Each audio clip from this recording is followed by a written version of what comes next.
কুৎসিত কুৎসিত ন্যারেটিভ ব্যবহার করছেন শুভেন্দু অধিকারী এবং দিলীপ ঘোষ।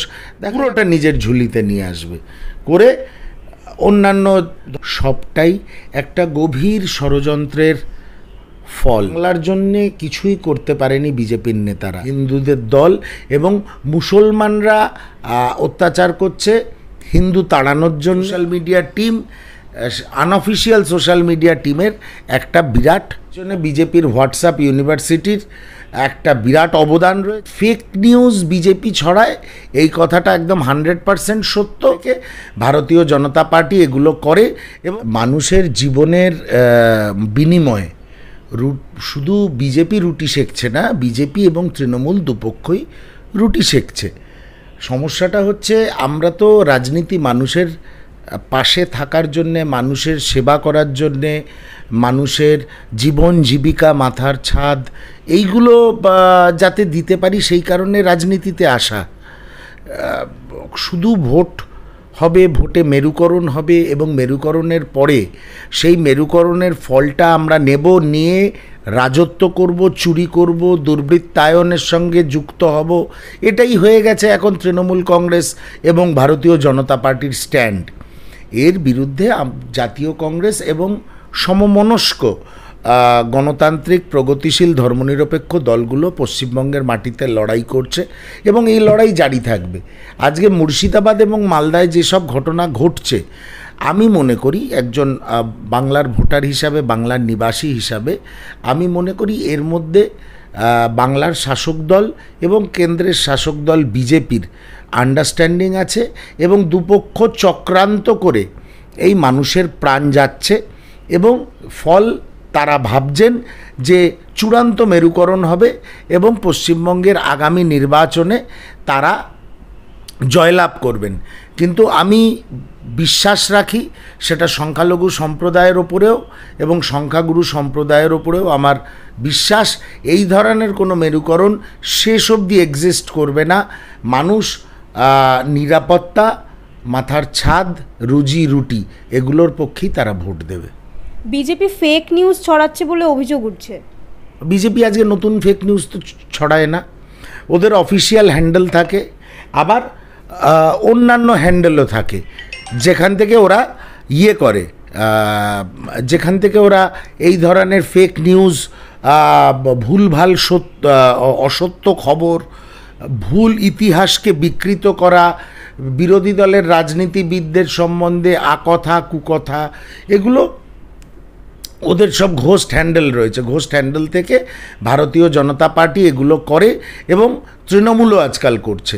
সেই জন্যে ফেক নিউজ বিজেপি ছড়ায়, এই কথাটা একদম 100% সত্য এবং আমি দায়িত্ব নিয়ে বলছি, ভারতবর্ষে যেই চূড়ান্ত মেরুকরণ হয়েছে, সাম্প্রদায়িক দাঙ্গা হয়েছে, এর পিছনে বিজেপির হোয়াটসঅ্যাপ ইউনিভার্সিটির একটা বিরাট অবদান রয়েছে এবং সংখ্যালঘু এবং সংখ্যাগুরু মানুষ একদিন না একদিন সেটা বুঝতে পারবেন এবং অনেকেই এখন মোটামুটি নিশ্চিত যে এই যে সাম্প্রদায়িক দাঙ্গাগুলো শুধু পশ্চিমবঙ্গে নয়, সারা ভারতবর্ষ জুড়ে যেখানে যেখানে হচ্ছে সেখানে ভারতীয় জনতা পার্টি তাদের social media team, unofficial social media টিমের একটা বিরাট অবদান রয়েছে।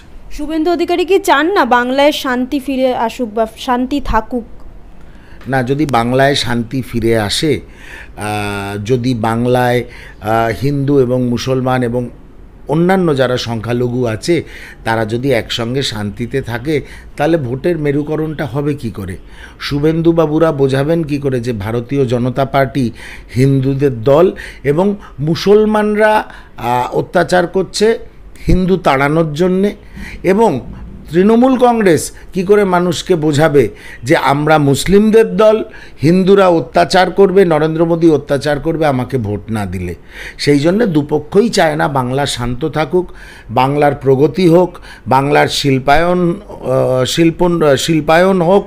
তারা দুপক্ষই চান এই ধর্ম খেলা করে যদি 2026-এর বৈতরণীটা পার করা যায়। ভোটের আগেই কি সাম্প্রদায়িক ধর্ম নিয়ে রাজনীতির এই বাড়বাড়ন্ত কি ভোটের আগেই বেশি দেখা যায়? সারা বছর ধরেই ওরা করে। এবার মেরুকরণটা চূড়ান্ত করার জন্যে যত 2026 এবং নির্বাচন এগিয়ে আসবে আরও বাড়বে। কারণ এই যে আগামী বিধানসভা নির্বাচন, এই নির্বাচনে দুটো সম্ভাবনা খুব প্রকট। এক, বিজেপি নিশ্চিহ্ন হয়ে যাবে, কারণ বিজেপি পশ্চিমবঙ্গকে কেন্দ্রীয় সরকারে থাকা সত্ত্বেও পশ্চিমবঙ্গের বিজেপি নেতারা পশ্চিমবঙ্গের উন্নয়নের জন্য কেন্দ্রীয় সরকারের থেকে কিছু আনতে পারেনি, নতুন নিবেশ আনতে পারেনি, নতুন ইনভেস্টমেন্ট আনতে পারেনি, বাংলার জন্যে কিছুই করতে পারেনি বিজেপির নেতারা। সেই জন্য প্রথমে 18টা সাংসদ জিতেছিল, পরে সেটা 12-এ নেমে এলো। 77 জন বিধায়ক জিতেছিল 2021 সালে, সেটা গিয়ে এবার কতই নামবে কেউ জানে না। কেউ শরণার্থী নয়, না হিন্দুরা শরণার্থী, না মুসলমানরা শরণার্থী।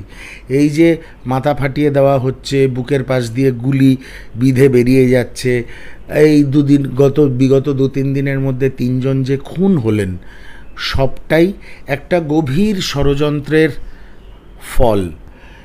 মানুষ হিন্দু হোক আর মুসলমান হোক খুব শীঘ্র বুঝতে পারবেন তারা যে নিজেদের মধ্যে যে লড়াই করছেন প্রত্যন্ত অঞ্চলে, সেগুলো তাদের দিয়ে করানো হচ্ছে। মুসলমানদের দিয়ে রাইট না করালে হিন্দুদের বলা যাবে না যে দেখো মুসলমানরা বেড়ে গেছে। আবার হিন্দুদের দিয়ে মারামারি না করালে মুসলমানদের বোঝানো যাবে না দেখো এটা হিন্দু মেজরিটি দেশ, তোমরা সাবধান হয়ে যাও। তোমরা কিন্তু আমাকে ভোট না দিলে নরেন্দ্র মোদীর সরকার, নরেন্দ্র মোদীর দল ক্ষমতায় চলে এলে তাহলে কিন্তু সমূহ বিপদ, তোমরা আর ভারতবর্ষে থাকতে পারবে না। এটা মমতা বন্দ্যোপাধ্যায় বোঝাচ্ছে প্রকারান্তরে, আর আরেক পক্ষ বোঝাচ্ছে মুসলিমরা খুব বেড়ে গেছে, সেই জন্য হিন্দুদের যদি কনসলিডেট করা যায় এবং হিন্দুদের ভোটটা পাকাপাকিভাবে বিজেপির ঝুলিতে যাতে নিয়ে আসা যায়, সেই কারণে সব সাম্প্রদায়িক দাঙ্গা টাঙ্গা হচ্ছে।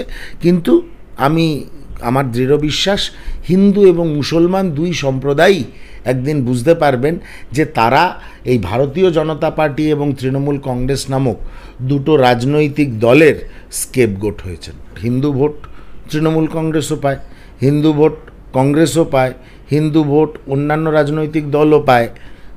সেই ভোটটাকে এখন বিজেপি টার্গেট করেছে, পুরোটা নিজের ঝুলিতে নিয়ে আসবে করে অন্যান্য ধর্মনিরপেক্ষ রাজনৈতিক দলগুলোর ভাড়ার শূন্য করে দেবে। কিন্তু আমি একটা প্রশ্ন করতে চাই, ভারতীয় জনতা পার্টি তো কেন্দ্রে সরকারে রয়েছে, কি এমন করলো বাংলার জন্যে যে বাংলার মানুষ তাদের জন্যে একদম প্রাণপাত করবে? কি করেছে? শুধু হিন্দু মুসলমান মন্দির মসজিদ করে এই ভোটের বৈতরণী 2026-এ পার হওয়া খুব শক্ত।